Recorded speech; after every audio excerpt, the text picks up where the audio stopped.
Um, Welcome. It's great to have so many of you joining us today, and that welcome is both to everyone here in the room, but also our virtual audience on Zoom. Um, we are going to dive into a louder. Okay. We are going to dive into the fascinating history of one of the most iconic items in the Philadelphia Museum of Art's collection, the Constantine Tapestries. So my name is Linnea West. I work in public programs, and I'll just begin by acknowledging the land we are on. The Philadelphia Museum of Art recognizes Philadelphia as part of Lenape-Hokink, the ancestral homelands of the Lenape peoples. A long history of broken treaties, forced migrations, and fraudulent agreements, such as the walking purchase of 1737, displaced many Lenape from this land. The museum and its staff strive to understand our place within the legacy of colonization and to act as allies to Lenape people and their vibrant communities today, including the federally recognized nations, Delaware Tribe, Delaware Nation, and Stockbridge-Munsee community. So, as I said, the Constantine Tapestries have been a notable part of the Philadelphia Museum of Art's collection since 1959. But today we are very fortunate to hear from James Harper on the story of both their creation, but also their journey through time to be assembled here in Philadelphia and in our Great Stair Hall. We do have the right person in the room to speak to us about this today. James Harper teaches 17th century art and directs the Museum Studies program at Pennsylvania State University. A specialist on the intersection of Italian art and politics, he holds a PhD in the history of art from the University of Pennsylvania. Harper has written on topics that include monumental biographic imagery as a form of propaganda, materiality and meaning in tapestry, art strategies at the papal court, and many other things. His work has received the support of the National Endowment for the Arts, the National Endowment for the Humanities, the Samuel Crest Foundation, the Graham Foundation, the Villa Tati, and the Harvard University Center for Italian Renaissance Studies. Prior to joining Penn State, Harper taught at the University of Oregon and worked at museums that include the National Gallery, the Harvard University Art Museums, and happily for us, the Philadelphia Museum of Art. So just a couple notes. Please, of course, check to make sure your cell phones are on silent if you were in the room. Thank you so much. The program will last about an hour, but within that, we are saving time for Q&A. We ask that you please wait until you get a microphone to ask your question and ask your question into the mic. That's both so everyone in the room can hear you, but also so that our Zoom audience can hear the questions as they're being asked. And for our virtual audience, please do ask questions. My colleague Kai in the back of the room will be managing that, and we are happy to take questions from the virtual audience. So all of that said, please join me in welcoming James Harper to the stage.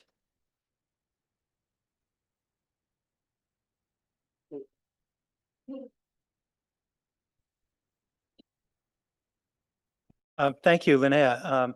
My very first museum job was actually here at the Philadelphia Museum of Art.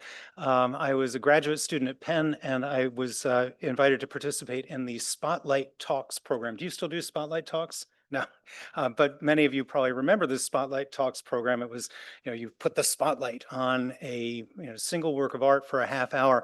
And as I was rummaging through my files on the Constantine tapestries, I found my Spotlight Talk handout from 1993. And I regret I didn't bring it to brandish it here from the podium, but it took me back. Everybody loves a birthday, right? Especially a landmark birthday of an old friend. So today we've gathered to celebrate the 400th birthday of the Barberini Life of Constantine, one of the most unusual tapestry series of the Baroque era. The Life of Constantine is not unusual in its splendor, although it is true that the heavy use of gold and silver-wrapped threads set it at the top of the scale in an age that valued material splendor. It's not unusual in its focus on some ancient worthy, although it is true that it is one of the most dramatic retellings of the life of the first Christian Roman emperor. What makes this series truly unusual is that 7 of its panels were designed by Peter Paul Rubens and woven in Paris, and the other 6 were designed by Pietro da Cortona and woven in Rome. The design of the series in this way was an unintended collaboration between two of the greatest painters of the High Baroque. And its weaving was an unintended collaboration between the well-established Paris manufactory of Comans and de la Planche and the brand new Roman workshop organized by Cardinal Francesco Barberini. The story of the Philadelphia Constantine, here's what we're going to do today, right? 5 parts. And first, we'll talk about the birth of this series and how it came to be as unusual as it is. Then we'll jump to number 2, how it was used in the 17th century, how it was displayed in the Barberini spaces, in churches, in palaces, and even outdoors. And then we'll look at number 3, third part will be the division of this series and its dispersal. We look at the tapestries in the Great Hall across the street, and we see this complete series, and we assume that it was always complete and that it has just survived that way. But actually, it was dispersed, and then part 4, reassembling the series, and the placement of that series at the Philadelphia Museum of Art. How did it come to be here? And then finally, I'll conclude with a few remarks on the tapestries today. So let's go. The story of the Philadelphia Barberini Constantine series begins with a diplomatic gift. With the Catholic superpowers of France and Spain fighting over control of the important alpine mountain passes of the Valtellina, Pope Urban VIII, who you see there, dispatched his nephew to Paris to press for peace. One of the Pope's orders to his young nephew was that this nephew, Cardinal Francesco Barberini, should accept no gifts. Accept no gifts. Urban knew well that, as the ancient Roman philosopher Seneca wrote, a gift is a double-edged sword, binding the receiver in a web of obligation. And here, I want you to appreciate my self-control in not putting in a bunch of goofy, no free lunch cartoons or anything like that. But there is no free lunch, right? So we get Francesco goes off to Paris with an entourage that includes the scholar, scientist, and antiquarian Cassiano del Pozzo, who you see here at the far right. He served as the cardinal's secretary, and the Roman delegation, however, was no match for King Louis XIII's team, which was headed by the wily Prime Minister Richelieu, who you see at the far left. Yeah, boo. Thank you. Though the latter was a cardinal, Richelieu was a cardinal, but his loyalty was always to France above all else. France, France, France. When it became clear that Francesco Barberini had done all he could, he prepared to leave and return to Rome. On September 20th, which is exactly 400 years ago today, you'll note, September 20th, he had a private leave-taking audience with the king, and then the following day, a public one. On the 22nd, he had a final meeting with Richelieu. Returning to his quarters afterwards, Francesco was surprised to find that, in his absence, the French had hung a panel of the baptism of Christ in his antechamber. It was a thrilling object, especially for a guy who loves tapestry, as Cardinal Francesco did. It was a thrilling object designed by Peter Paul Rubens, one of the trendiest hot new artists of the High Baroque. It glittered with gold and silver wrapped threads. And it was selected especially to appeal to the Pope's nephew, showing as it does a great king, Constantine, laying his crown aside to kneel before a pope and receive baptism. How could Francesco resist? Cassiano del Pozzo's diary describes what happened next. The French courtiers convinced him to accept this panel, as well as 6 others of the same series. As he packed his bags for the return trip, Cardinal Barberini penned an explanatory note to his uncle, saying that he had to accept the gift so as not to offend the king. The 7 tapestries that changed hands that day were part of a series of 12 designs total, all designed, oh wait, there's the gold threads, right, under a microscope. Now, you don't usually see them that way, but there's, you can see that the gold is hammered out into thin strips, gold leaf, hammered out into gold leaf, cut into thin strips, and those are wrapped around the thread. So the 7 tapestries that changed hands, oops, not yet, not you, not yet, that changed hands that day were part of a series of 12 designs total. all designed by Peter Paul Rubens. The weaving of this series had been underway since late 1622 or early 1623. So even though we've chosen the 20th of September 2025 as the anniversary, these were already underway, right? And the intention was almost certainly to produce a full set of 12. But 7 were what they had at the moment the king was looking for an important gift for the departing ambassador. Once these had been packed, these 7 panels had been packed and carted off to Rome, the Commences de la Planche workshop started weaving again. In all, they would weave this series 8 times over the next 50 years. And this table, compiled by Konrad Brossens, shows all the known panels of all the known series. Our series is detailed in that first column, which I've shaded in blue. And you can see that it, we need the pointer, right? You can see here that the 7 panels that we know went to Rome are marked with solid X's.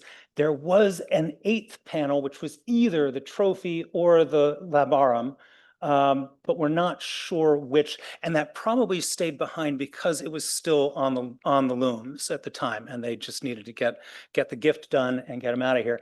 And then they did not complete the ones that aren't marked in that column. Interestingly, subsequent production included both complete series, like the one at the Mobilier National in Paris, which I've shaded in green, and also partial sets, like the set of 10 that I've shaded here in yellow, which is today split between the Mobilier National and the Kunsthistorisches Museum in Vienna. Workshops like Commences de la Planche, the Commences de la Planche manufactory, kept cartoons in stock. And cartoons are the full-sized paper models from which they wove. They kept cartoons in stock and took orders from clients, some of whom didn't need the full square footage of all 12 panels, and some of whom wanted to pick and choose from among the scenes. So the Philadelphia series is not unique in including scenes like the building of Constantinople, which was produced a total of 8 times. Let me go back to Brossens' chart. And we can read across here, the building of Constantinople appears in every single one of these, right? Nor is our series unique in including a scene of the baptism of Constantine, which was woven a total of 6 times over 50 years. And there are also scenes that our series does not include, like this one on the right here, of Constantine investing his son Crispus with command of the imperial fleet, or the one on the left of Constantine being crowned by a figure of victory in front of that kind of assemblage of arms and armors that the ancient arms and armor, that kind of assemblage that the ancient Greeks called a trophy. For those of us who are so used to the Philadelphia series, and let me get a show of hands, how many of you really feel accustomed to this Philadelphia series from knowing it all these years, right? For those of you who are so used to the Philadelphia series, panels like these on the board here feel both familiar and unfamiliar, kind of like long lost siblings who are separated at birth and then you see them again later on in life. Meanwhile, in Rome, Cardinal Francesco Barberini was so pleased with his new tapestry series that he decided to expand it and acquire some more panels. A normal choice by a normal person would have been to order them from that same Paris workshop that had produced the gift panels. But instead of ordering from Commences de la Planche, the Cardinal made the audacious, expensive, and downright kingly decision to found his own tapestry manufactory in Rome. I mean, it's just staggeringly expensive. Crazy vanity project. He hired a Flemish weaver, Jacob van den Vliet, who moved to Rome, Italianized his name to Giacomo della Riviera, which is a direct translation, and assembled an international team of weavers. They had about 8 weavers in the workshop. Some were Flemings, some were French, some were Italian.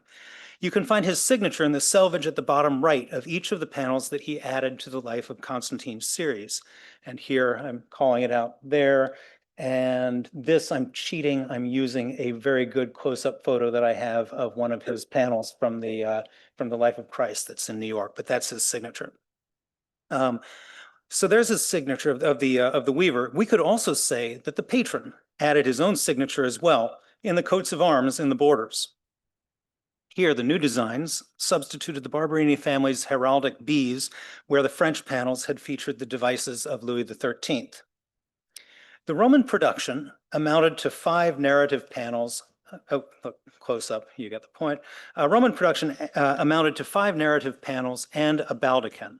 And the baldachin is this, you see the dossal of the baldachin here. It looks like a regular panel, but originally it would have included a ceiling here. This is the ceiling panel that would have projected out like this thing. A ceiling panel, which is now in the Vatican. And then you see how there are these kind of side panels that kind of box the thing out. This is a full surviving baldachin, which are very rare from the Danish court. And I just want you to imagine this doing something a little bit like that, right? Because the dossal, which represents a statue erected to Constantine on Rome's Capitoline Hill, because that dossal has been separated from the rest of the baldachin, we can often forget that this statue one is not just another panel. And by the way, if you ever go up and look at them and you think, well, these are all action-packed and fun-filled, and then this one is boring because it's just a statue standing still, it is different because it's supposed to be different. It's supposed to feel different. It was the custom among the high nobility of the 17th century papal court to keep a baldachin rigged in your palace at all times, as a reminder to your visitors that yours was the sort of house that the Pope might drop in on. The tradition is still observed in some houses, including the Palazzo Doria Pamphili at left, although they've stuffed some musicians in there for this photo, and the Palazzo Colonna at right, where you don't have the Pope visiting, but there is a bust of the Pope and a portrait of another Pope underneath it. So we've got 5 panels, we've got the baldachin, and then there were also a number of smaller panels called sopraporte, which simply means above doors. And they were called that because they helped fit a series to a room by filling in over the doors and windows. And by the way, the Baroque taste in installing tapestry was to get a full wraparound effect, to fill every bit of wall that you could. And the sopraporte helped kind of bridge, if you had a tapestry hanging to one side of the door, another tapestry hanging to the other side of the door, this helped bridge the gap there. In choosing Pietro da Cortona as the artist, and remember he was a favorite artist of the Barberini, a favorite artist of Pope Urban VIII, and a fellow Tuscan. They always liked to hire Tuscans because they were Florentine themselves. But in choosing Pietro da Cortona, the cardinal set up a paragone, or friendly competition, between this rising star on the Roman scene and, on the other hand, Peter Paul Rubens, who enjoyed an international reputation. Even as Cortona tried to harmonize his style with that of Rubens, he also sought to maintain certain distinctions. And I think that shows strongly in this pairing, 2 different approaches to treating a battle theme. The Paragone also extended to the weaving. The Roman panels made a claim that the papal court, with all of its resources, could, in just a few years, equal the level of weaving associated with the long-established workshops of France and Flanders. And finally, in daring to produce tapestry at all, and in juxtaposing their heraldry with the French coats of arms, the Barberini claimed parity through this kind of competitive comparison. They claimed parity with nothing less than the royal house of France. I've spoken to this audience already a couple years ago in the Rosalind Perry Memorial Lecture about how these new scenes added to the series customized the Life of Constantine to the agenda, concerns, and policies of Pope Urban VIII. So I'm not going to do that again because I'm sure some of you were there and I'd never get away with it, right? Ever so briefly cite 2 examples, the scene of Constantine ordering the destruction of pagan idols, and ordering their replacement with Christian ones, and that's the scene on the left of our screen. This is a reference to the missionary work of the church in the world, a project that was dear to the heart of Urban VIII. Indeed, he was the guy who founded the Congregazione della Propaganda Fide, the Congregation of the Propagation of the Faith, which coordinated missionary efforts.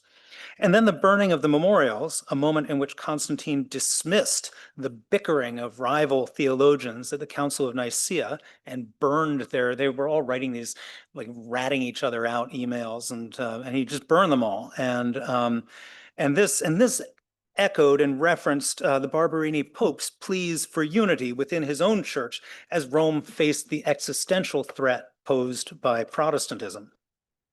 With the addition of these and other panels, the meaning of the series shifted from a general treatment of good rulership to a highly specific treatment of good Barberinian leadership. And in this way, the unique series was born. Of all those that Brossen's tracked, this is the only one that's half and half. Turning to the next phase of the life of the Constantine series, I want to spend a little time considering how Cardinal Francesco Barberini used it. Not long after the weaving of the Roman portion of the series was begun, the cardinal was promoted to the office of papal vice chancellor, an office which came with an official residence, the Palazzo della Cancelleria. Too good to turn down, right? He kept the bulk of his tapestries, including our Constantine series, in the storerooms there, rotating his collection through the grand receiving rooms. But his collection was also constantly circulating around the city. The Barberini family loaned out their tapestries frequently, using the loans as a form of soft power to strengthen alliances and reward friends. And this is my chart that I made. I poured over the entrate ed uscite della guardaroba, so you didn't have to, and pulled out. This is in hundreds of. Oops, not you, not yet. This is tracking hundreds of loans that go out in this 3-year period, and you can see that it's steady. It kind of spikes at certain ceremonially important parts of the year, but it just keeps going, keeps churning along. Over the course of a typical year, the family made between 80 and 120 loans, amounting to thousands of tapestries and tens of thousands of other textile panels, if you include brocades and all that stuff. But within this massive, like, still shocks me to think about this, but it's all there and it's all there in the registers. They seem to, amidst this massive effort, the Constantine series occupies a very special part. They seem to have reserved the Constantines for the very most important occasions, and that is because they are the richest, the most valuable, and I think there's also an aspect of dramatic reveal to it, right? If you don't put them out every week, everywhere, but just pull them out every once in a while, it's more exciting for the audiences to see them. Unfortunately, though, the documentary evidence for loaning tapestries and also for loaning the Constantines, even though that documentary evidence is rich, there aren't any good pictures to show you, which is why I'm showing you a chart. And why I'm going to show you this, which does not include the Barberini Constantine series. This painting shows the Gesù in Rome, fully decked out with Barberini loans for the 100th anniversary of the Jesuit order. The Constantine series was not, let me emphasize again, was not part of that ensemble, which was mainly drawn from the storerooms of, not of Francesco Barberini, but of his brother, Cardinal Antonio Barberini. Nevertheless, I think this picture helps us imagine, it gives us a sense of how a church interior could be ephemerally transformed for a festival by hanging it with tapestry and other textiles. The Constantine series was used in a similar fashion at St. Peter's Basilica for the 1644 coronation of Pope Innocent X. For this event, the Philadelphia panels were the crown jewel of a loan that also included that matching baldachin, also a famous set of histories of Deborah done in cloth of gold, and a tapestry panel of the Madonna and Child. And this sumptuous effect was further enhanced at St. Peter's by non-figural panels. The account books list 788 panels of taffeta, 788 panels of taffeta, 93 panels of damask, 42 panels of cloth of gold, and 44 of red velvet. As rich as the installation that you're looking at here at the Gesù was, the installation at St. Peter's surely must have surpassed it. Another festive occasion that the Constantine series dignified was the reception in Rome of Queen Christina of Sweden. This Protestant queen had abdicated her throne to become a Catholic and moved to Rome in 1655. Elated at the propaganda value of such a high status conversion, right? It's like one thing if poor people convert, but a queen, that's a big deal. The Vatican prepared to pull out all the stops to welcome her. Cardinal Barberini was put in charge of decorating St. Peter's Basilica here, where her entry parade was to conclude. And here we see her entrance at the Porta del Popolo, Piazza del Popolo, with the gate called the Porta del Popolo, which was all redone in her honor. You still see the redone gate today. And then the streets of Rome are actually not like this, right? Whee! And then we're there. But this is showing, and you can see how it's numbered to a key down here. It's showing all of the components of this procession, all of the kind of the world of the papal court being laid out in a kind of perfect order that represents the ideal order that the papacy would have wished for. And as I said, it concludes here. Christina came up the steps and in the front door of St. Peter's, where she was received and in a ceremony there. Cardinal Barberini was put in charge of decorating St. Peter's Basilica, where her entry parade would conclude, and he chose the Constantine Tapestries for this key spot. The image of Constantine as a royal convert kneeling before Pope Sylvester and laying his crown aside to submit to the Christian faith would have taken on, once again, a particularly charged meaning in the context of this new royal convert, presenting herself to the Pope as a, quote, faithful daughter of Catholicism.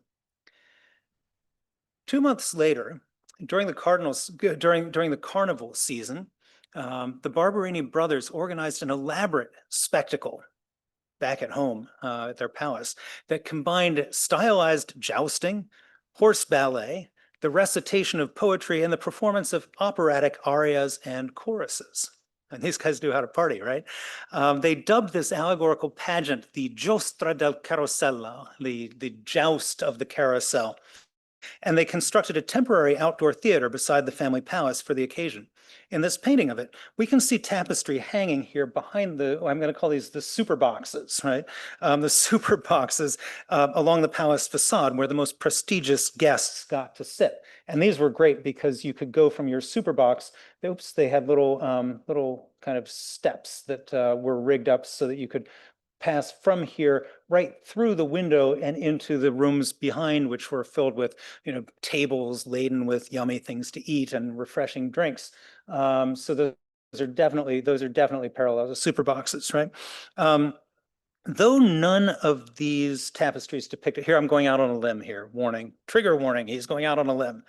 He's speculating, but you see along here, these tapestries, though none of these precisely replicate the Constantine panels, I'm convinced that some of these reflect the artist's memory of them having hung there.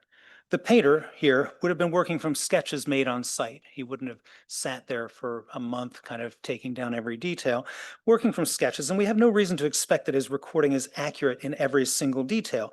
But clues that support my speculation include the jumble of Roman army standards that you see here, which remind me a lot of the jumble of Roman army standards in the Constantine fighting the lion. And then also another clue for me is the replication of the Sphinx motif. And here we're down to like individual brush strokes, but bear with me. The Sphinx motif, which you see right here, two sphinxes facing off. Is that me? No, that's just they're jackhammering the sidewalk. Okay.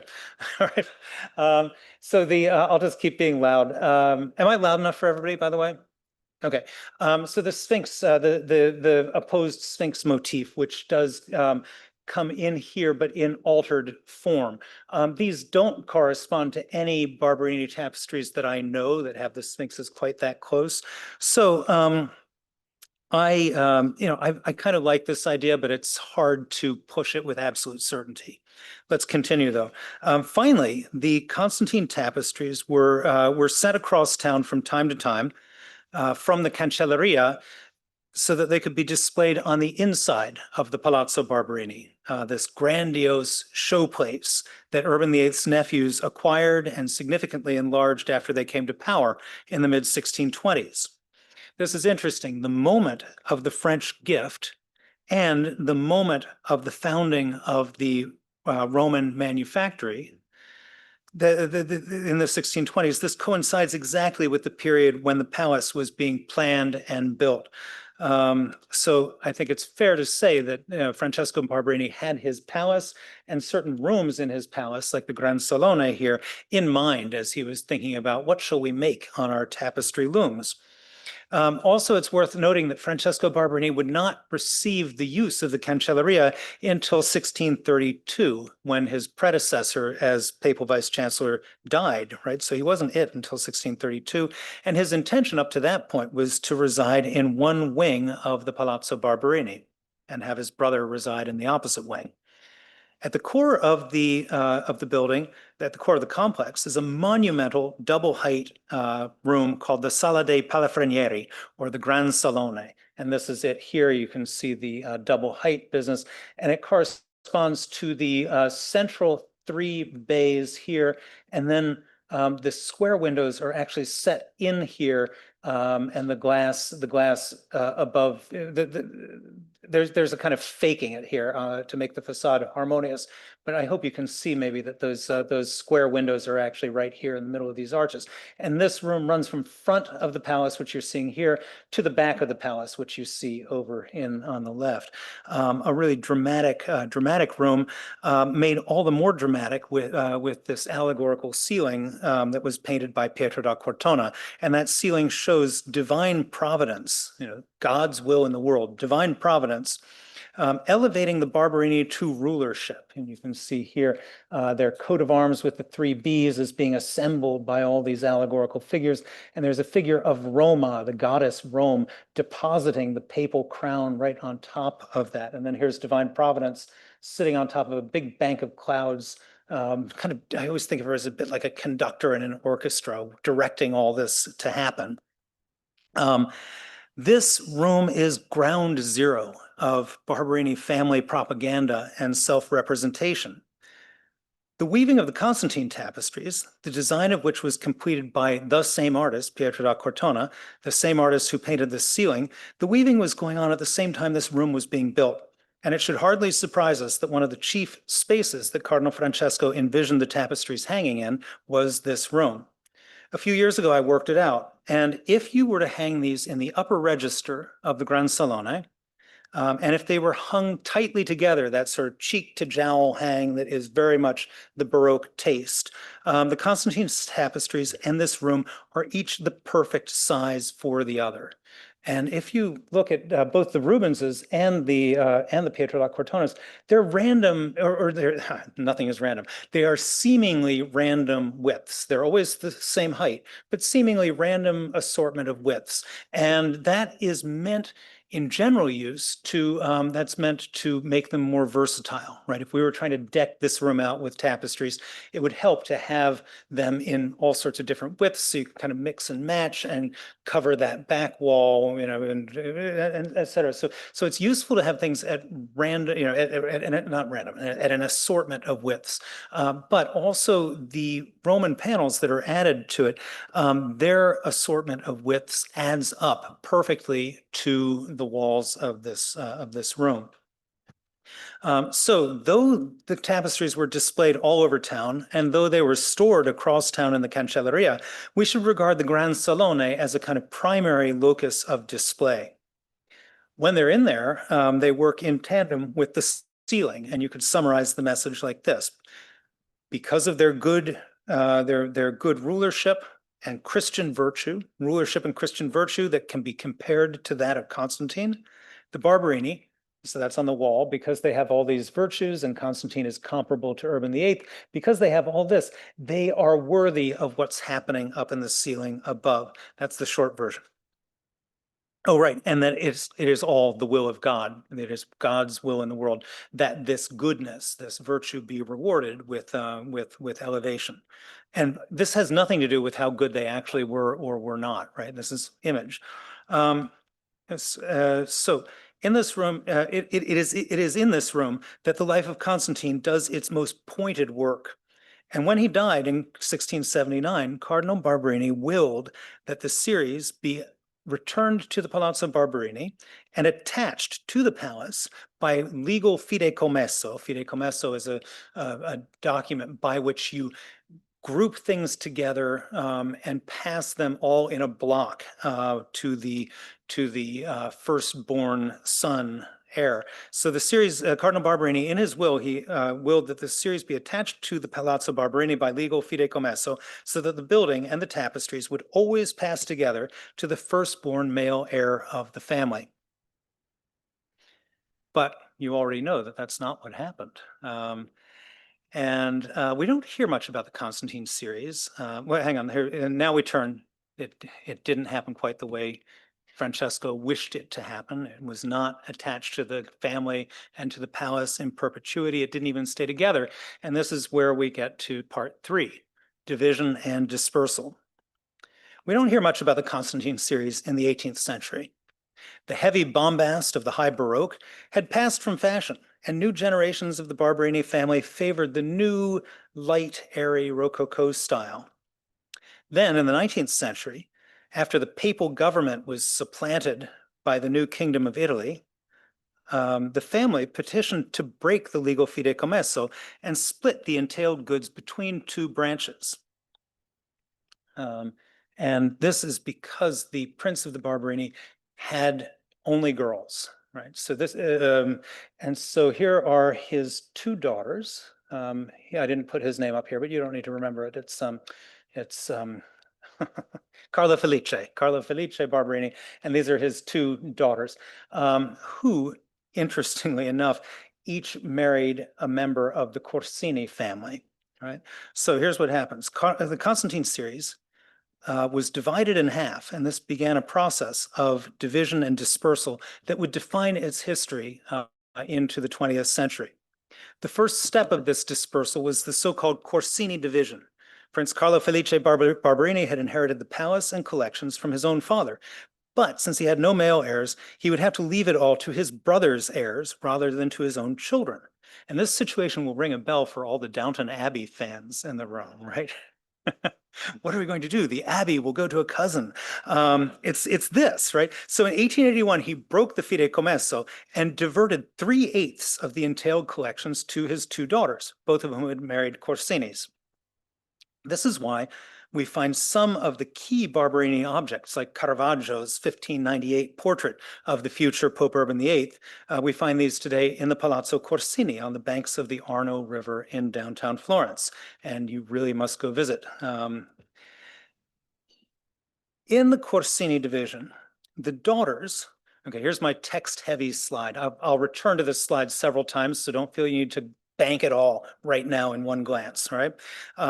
In the Corsini division, the daughters here took the six of the Rubens panels and the baldachin docile, right, with the statue of Constantine, and those went off to the palace in Florence. Meanwhile, the 5 Pietro da Cortona panels, with their Barberini heraldry and their Roman origins, it was considered appropriate that those remain in Rome with the Barberini heirs, along with, I guess for good measure, one of the Rubens panels stayed with them. I don't know the logic, but I just think they thought, well, maybe we're gonna keep one. So those remain in Rome. And that one Rubens panel that they separated out was the scene of Constantine building Constantinople. They did not remain in Rome for long, though. By the end of the decade, the new heirs would sell them to a Pennsylvanian, Charles Mather Folk. Yay, Pennsylvania, right? Folk is one of the most fascinating figures in the history of tapestry in America. He was born in Quakertown, and he made his early career as a wool merchant here in Philadelphia. He amassed great wealth quickly, and in the 1870s, he began to refashion himself as what they used to call a gentleman, right? He kept the textile thing going, but he branched out, becoming a scholar and a collector of antique tapestry. Living in Europe, he traveled around, scouring the old aristocratic collections for important finds. In 1889, he approached the Princess Maria Barberini, who was about 20 years old, looking to buy a particular series.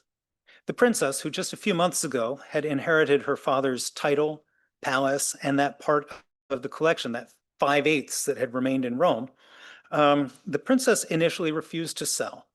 Folk was persistent, however, and kept calling on the princess to chat over tea. Eventually, she came back to him with an all or nothing proposition. If he wanted a single set, he would have to buy a block of 135 panels. It was not the entire remaining collection, but it was a good portion. And in a stroke, Charles Mather Folk here found himself in possession of more tapestries than even he knew what to do with. The gentleman scholar now became a dealer.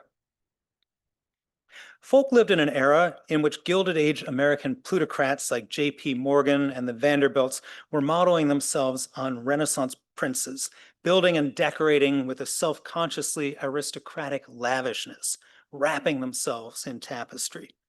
He took it upon himself, Folk did, to show these people, to show these Vanderbilts, etc., how to live with tapestry. He bought a splendid townhouse on Massachusetts Avenue in Washington and added a ballroom-sized gallery to it. That's the room you see here at the right, at your left.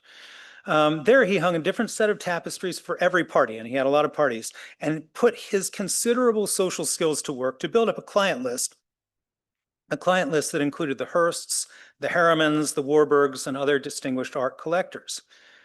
The celebrated Barberini Life of Christ, donated by Elizabeth Coles to the Cathedral of St. John the Divine, passed through Folk's hands first, as did the tapestries at the Lars Anderson House, headquarters today of the Society of the Cincinnati in Washington. And also through Folk's hands passed the contents of the famous tapestry room at the Isabella Stewart Gardner Museum in Boston. Another important customer was Folk's fellow Washingtonian, John McLean, and his wife, Emily.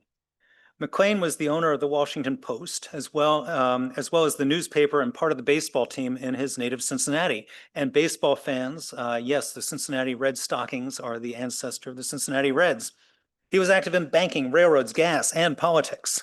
One of these like billionaire plutocrats who gets into politics.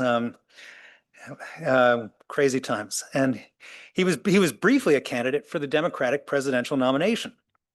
With John Russell Pope as the architect, the McLeans enlarged and furnished a palatial house on McPherson Square. The decor included the 6 Barberini Constantine tapestries that they'd purchased from Folk sometime before 1907. In these slides, we see 4 of them hanging in the music room. So here you can see on the left is the building of Constantinople. You'll recognize the eagle kind of comes across strongly even at that angle. And then over here on the other side, the sea battle. And then here we are, you'll recognize at the right, the figure of Constantine kind of pivoting to do the burning of the memorials, that passage. And then over here on the left, we have the destruction of the pagan idols. And then here's a slightly better view of that same comparison. And then a slightly better view of that here at the foot of the stairs. A generation later, when the tapestries, the McLean tapestries, were auctioned off by the McLean's grandchildren, the Folk name still carried enough cachet in the tapestry world that the Park Bernay auction house dubbed the McLean series, they didn't call them the McLean series, they called them the Barberini Folk tapestries, the celebrated Barberini Folk tapestries. All 5 of the Cortona panels in this sale sold to French and Company, and that's the 5 that you see right here. French and Company, the New York dealer, while the Minneapolis Institute of Art got the Artemisia series, which I have not pictured here. Let me see. There it is, the Artemisia series. And the one Rubens Constantine panel in that lot, the building of Constantinople. So now it's divided further. French and Company, the dealer, have got 5, and Minneapolis has got 1. Now, what happened to the Corsini panels? You're probably wondering. Correctly so. So we're back to this. So the Corsini panels down here on the left-hand side, the Corsini panels were were auctioned off in Venice in 1919, the year when the last of those sister brides and their Corsini husbands, when the last of them died, the 7 panels were auctioned off in Venice. Here, the trail runs a bit cold, but we know that they were in a private collection in London by 1924. And then they passed at some point into the hands of Rosa Lewis. Known in London as the Duchess of Duke Street, she was a formidable woman who carved out a place for herself as a successful hotelier. She was foul-mouthed in the kitchen, but charming in the salon, and knew how to run a business. She was born in very modest circumstances in Essex, one of 9 children of a poor family. But she was, as I said, a formidable woman who carved out a place for herself. She became the head cook for the Duc d'Orléans, who was the pretender to the French throne. I'm not making this stuff up, right? She became the head cook for the Duc d'Orléans, the pretender to the French throne, who was living in exile in London, and she gained a reputation as a celebrity chef. She cooked for, among others, King Edward VII, and it is rumored that she and the king were lovers. And furthermore, that he was the one who staked her in the purchase of the Cavendish Hotel. However, she acquired the hotel. She developed it into a fashionable destination. And in the Edwardian era, the Cavendish was much frequented by aristocrats, both English and foreign, and even occasional royalty.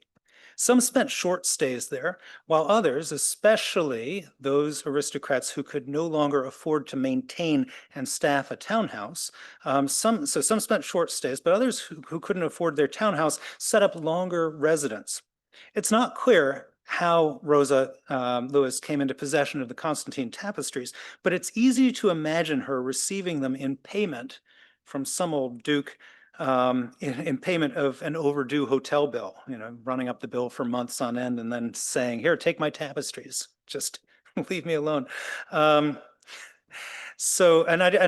here I'm speculating, but that seems to be in the Rosa Lewis literature. Speculating is normal. In her autobiography, Rosa boasts about furnishing the hotel with tapestry. She says, I put in beautiful chintzes and made it look like an English country house. It had all the charm of a Georgian mansion combined with modern conveniences. All the furnishings were beautiful, stately, and dignified, and everything was comfortable.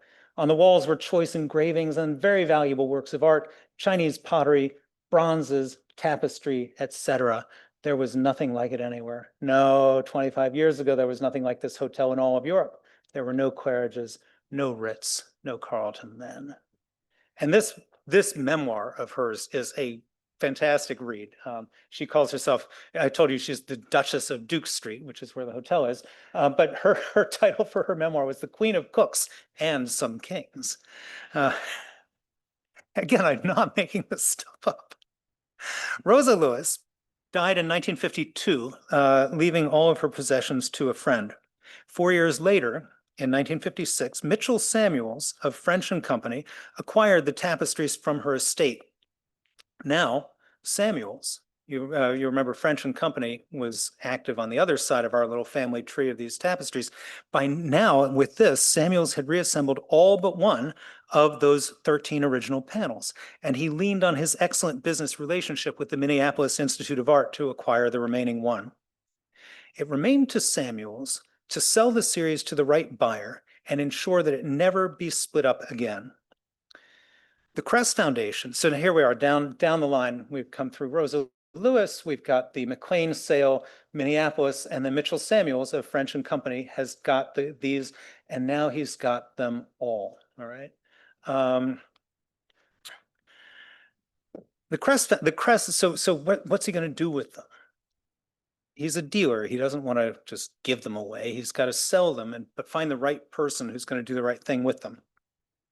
The Crest Foundation, busily placing Renaissance and Baroque art in American museums at this time, must have seemed like the ideal solution. And this is how we get to reassembly of the series and its placement at the Philadelphia Museum of Art.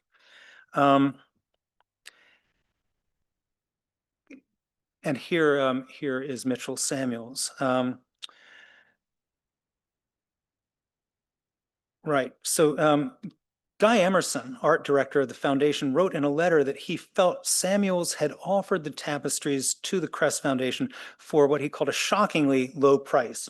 Perhaps, he said, because, quote, I think he did not expect to live too long after this time. And it is true that in the twilight of his years, the reassembly of the Constantine series was the final and crowning accomplishment in Mitchell Samuel's career as a dealer in tapestry. Indeed, in this obituary, which goes on, I cut the bottom part of it off, but it goes on for quite a few column inches. The reassembly of the Constantine tapestries got its own full paragraph in the obituary. That's how important he felt it was, and his friends who pulled the obituary together did. So now we've got the Crest Foundation agrees to buy the tapestries, and now it's up to the foundation. Oh, and here's French and Company, uh, the offices of French and Company in New York. You see the address right here. And these are Mitchell Samuel's two brothers, Milton and Robert, in this marvelous sort of Mad Men era photo of the dealers all lit to suggest a kind of wisdom and glowing foreheads of art connoisseurship genius. So I just thought I'd throw that in there. Why not? But here, hang on a sec. Yeah, here we have Samuel Kress, who the art collector. He was a this is known, I'm sure, to many of you. He was a department store baron, and he made an enormous amount of money, and he bought a lot of art, and he founded the Kress Foundation to help disperse the art across and in towns that had Crest department stores. That was one requirement. In towns across America, with a kind of goal. Yes, he put a lot of stuff at the National Gallery, but also he had kind of little nuclei that he would place in smaller towns in pursuit of this goal to get the joy of art should not just belong to the billionaires, but it should belong also to the kind of people of the small towns. I hope this thing, if it starts to smoke, I'll let you know. And let's see, where were we? Right, up to the foundation to determine where to place the tapestries. Guy Emerson, the art director of the Crest Foundation, who you see here at the left, kind of a crusty guy, and he writes a really hilarious letter. Thank you, Jack, for passing along some of those. Guy Emerson wrote candidly about this in a 1964 letter to Philadelphia Museum of Art curator David Dubon. He writes, Mr. Kress felt, and Mr. Kress is dead by this point, right? He's still there. The sort of, the mission that he'd established was being followed by Emerson and everybody else at the foundation. But Kress is gone. So he says, Mr. Kress felt, and I think correctly, up to the time of his death, that tapestries involved a new field for us, and we oughtn't to get into it without getting into it thoroughly. But after Kress's death, Emerson continued in his position as art director, and he was, in his own words, quote, Emerson was, quote, beset by one of the most persistent individuals in a persistent profession to buy the tapestries. This persistent individual was, of course, Mitchell Samuels at French and Company. Emerson decided to support the acquisition and thought that the foundation, the Crest Foundation, could generate great goodwill by lending the tapestries to the Palazzo Barberini, sending them back to Italy for a temporary exhibition. In fact, in his crusty letters, he says, between ourselves, he confided to Dubon, between ourselves, we got very angry at the Italians' cavalier reception of our offer. Next, the Crest Foundation turned to the question of where to place the tapestries permanently in America. They narrowed it down to three institutions: the Metropolitan Museum of Art, the National Gallery, and the Philadelphia Museum of Art. The National Gallery declined, even though the Crest Foundation had sent the tapestries down to Washington for a temporary exhibition, where the panels had, in Emerson's words, warmed up tremendously those great ice boxes, which is what he called the marble lobbies of the West Building. Elsewhere, he wrote with vexation that John Walker, director of the National Gallery, was not interested in anything made after 1600. And I mean, that's very much a kind of period thing. Everybody's swooning over Botticelli, and the Baroque was not fashionable. It's true. On the other hand, Emerson had the highest praise for the Philadelphians.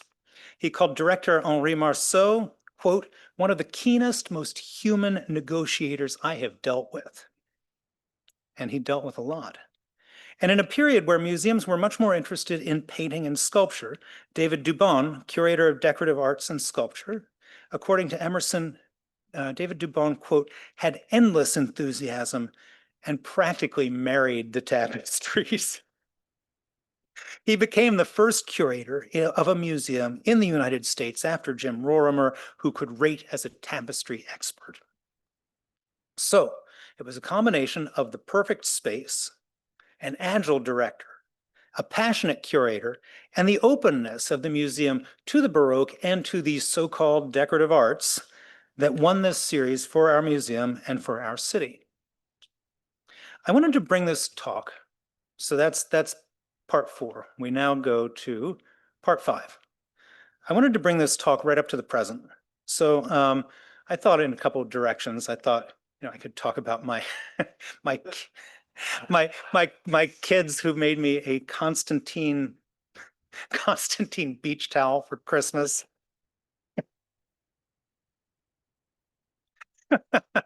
I swear, I was the envy of all the 17th century specialists on the beach this summer.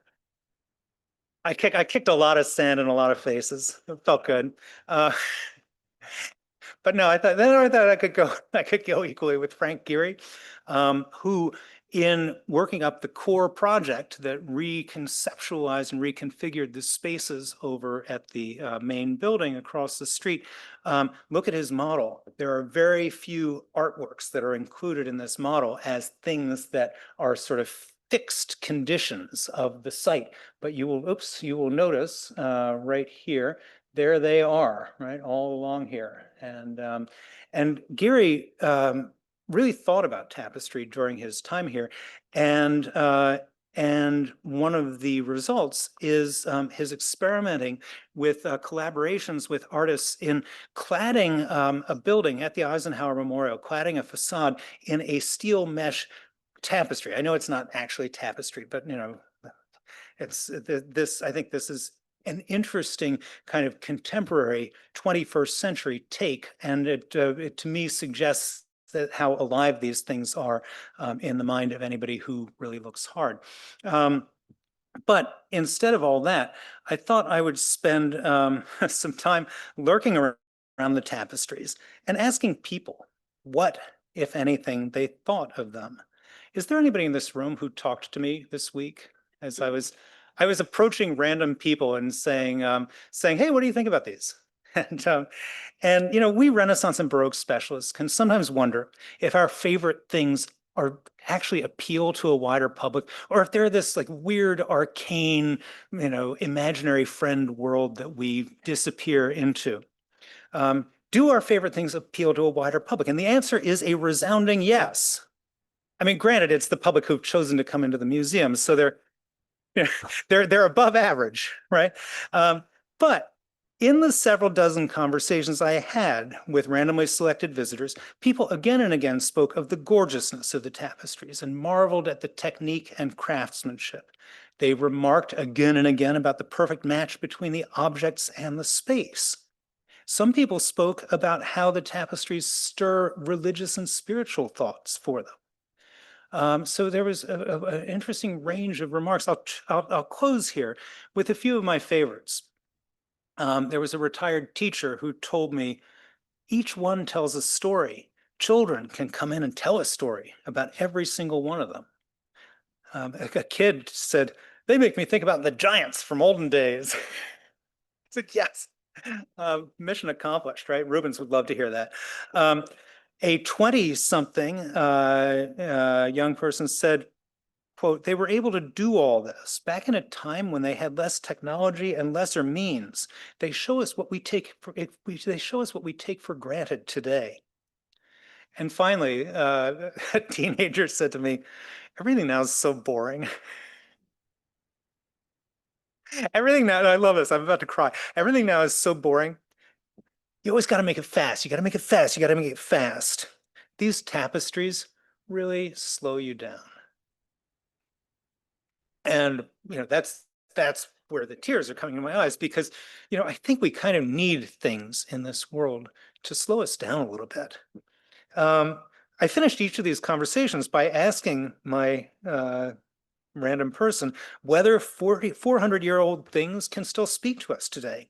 And I'm pleased to report that almost everyone looked at me like I was crazy and said in one form or another, absolutely.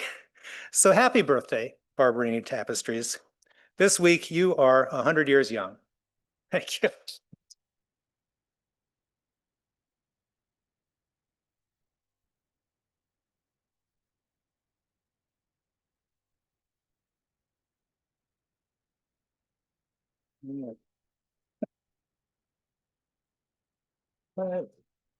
So as you've probably guessed, I'd be delighted to take questions.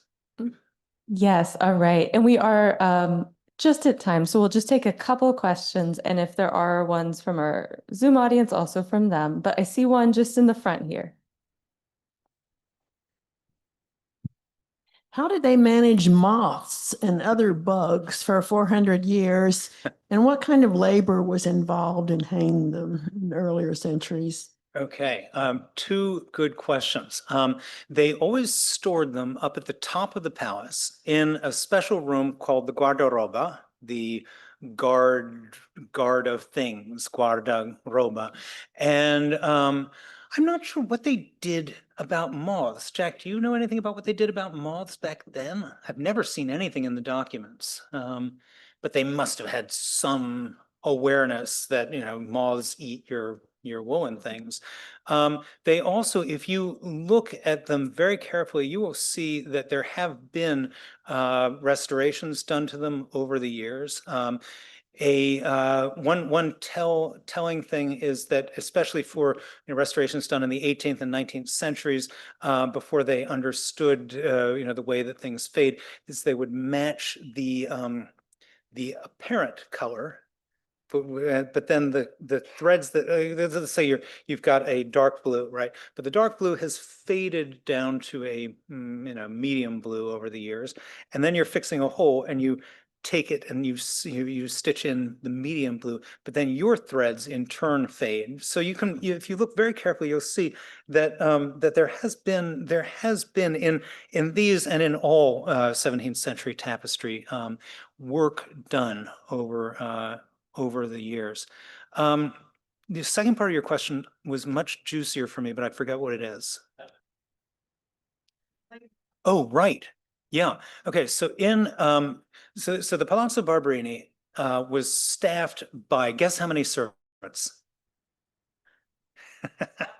Well, 256, close. And and the and one of the and here I'm just pulling from they called their servants the familia, right, which is family kind of more broadly, and that went from sort of your poet and your painter down to your kitchen maid and your stable boy, right?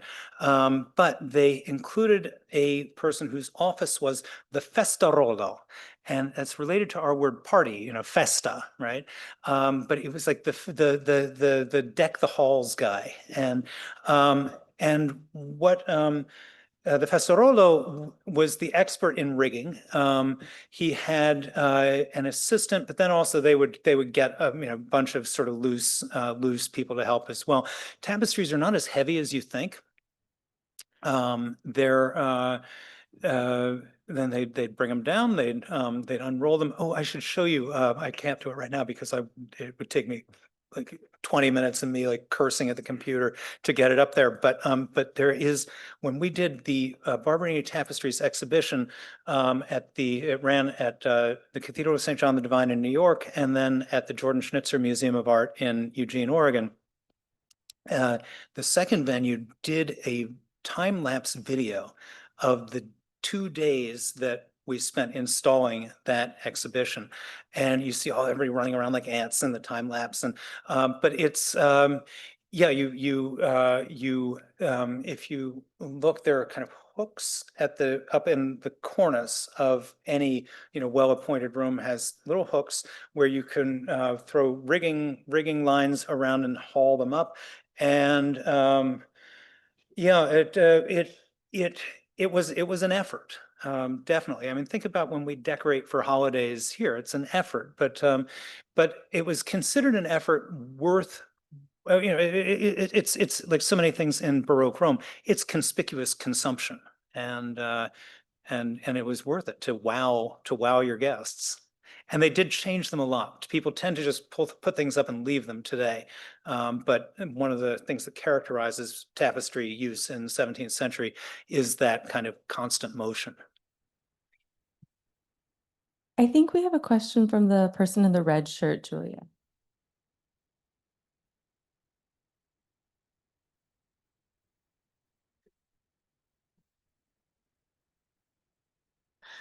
No?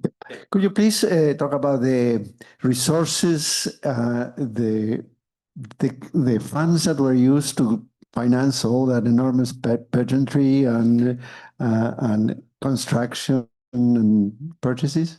Well, okay, so back in the 17th century. Yes. Yeah, well, okay. There is still in some faith communities the tradition of tithing, which is giving 10% of your annual income to the church. Now, imagine back in the 17th century, which is an age of faith in a way that our own era is not necessarily, that everybody is tithing. And 10% of the GDP of every like principality and dukedom and whatever else in Europe is flowing into the church's coffers, and it's flowing into Rome. Um, when a um, when a new pope is elected, there's the idea that the family is kind of propelled to this kind of quasi-royal status along with the Pope. And the Pope needs to maintain a dignity that is at least equal to kings, if not above kings, because the Pope claims to be the arbiter of kings, right? So the stuff has to match.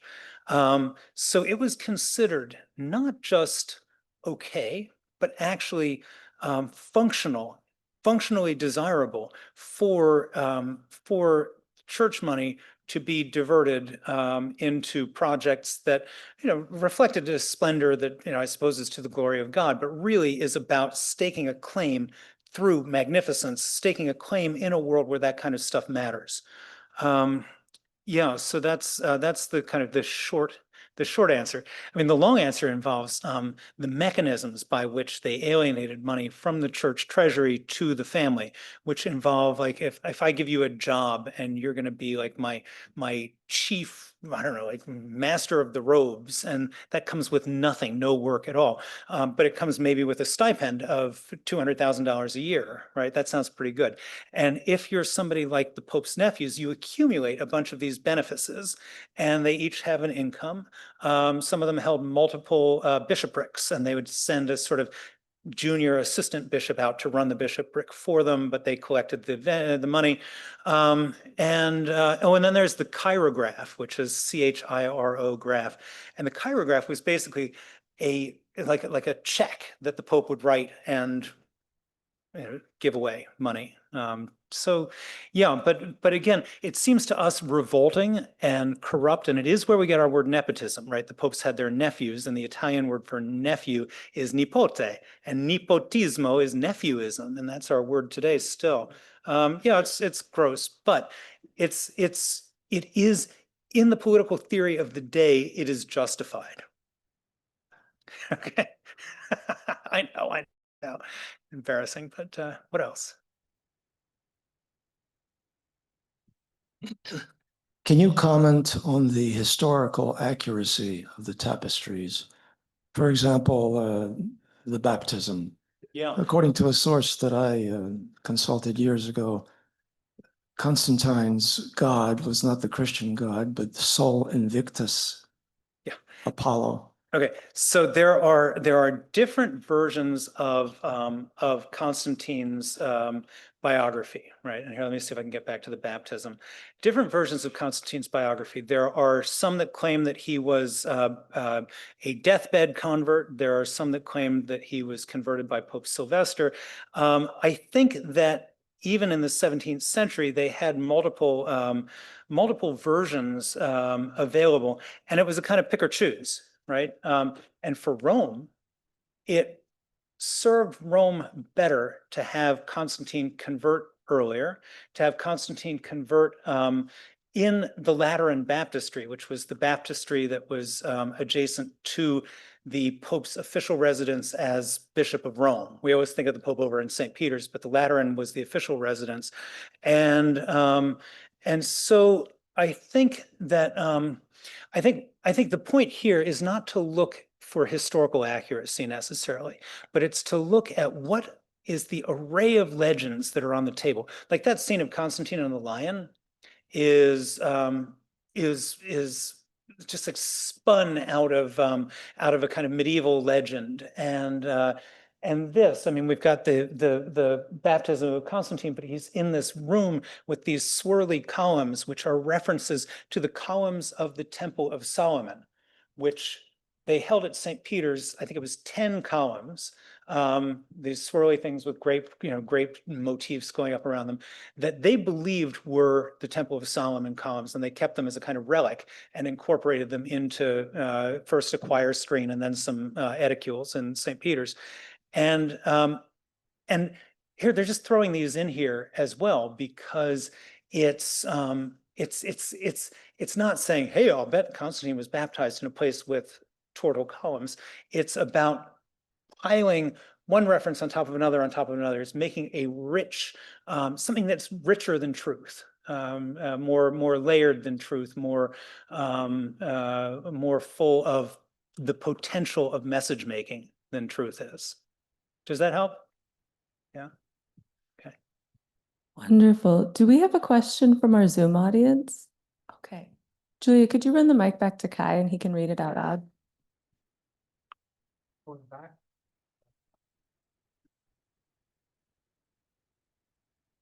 Yes. So are there any other recent examples of gold wrapped thread being used in tapestry or other art? Ooh, so you mean recent examples as in contemporary artists using gold wrapped threads? The question says, just says recent. So I'll bet that there is. But Sarah would know. Sarah Ryder, who's one of our crackerjack textile conservators here at the Philadelphia Museum of Art. She's off at a conference right now talking about gold wrapped thread, and she's in Banff, Alberta. I wish she were here because she would be able to answer that in a way that I can't. I'm sorry, but I'll bet somebody's trying. I did a workshop. I finally, after years, was invited to teach a seminar on tapestry, which I think was the first one ever at Penn State. I worked with the Center for Visual and Material Studies, and we developed a bunch of kind of workshops on dyeing, on making dyes with 17th century recipes and things like that. And one of the things that Sarah Rich, who's the director there, developed for us was a workshop on making gold wrapped threads. We didn't use gold leaf. We used tinfoil, but we cut it into the very thin strands or strings, or what do you call them? Ribbons, and then wrapped those around threads and actually wove with them. Mine looked terrible, but it really helped me understand how that goes on. And if I can do that with tinfoil and Sarah Rich, then somebody's out there probably doing it right now. But great question. All right, one last question. I think we have one here. It's more of a personal question. I just noticed you were throwing out some words there. And I would imagine in your studies, it would behoove you to know some other languages. I'm Oh, yeah. wondering what languages you speak. Oh, boy. Okay. So English. My English is pretty good. My Italian is pretty good. And then sort of in going descending order beyond that, I've got some French, some German, some Spanish, and a little tiny bit of Dutch and a tiny bit of, I mean, Portuguese I can read, but I can't dare to speak it. But I can read it with like my decoder ring and a lot of time. And then Latin. I went to a school where they forced you to take Latin when I was in middle school, and that's still with me. Wonderful. Thank you all so much for joining us today. If you have more questions, I'm sure he'd love to take them. Yes.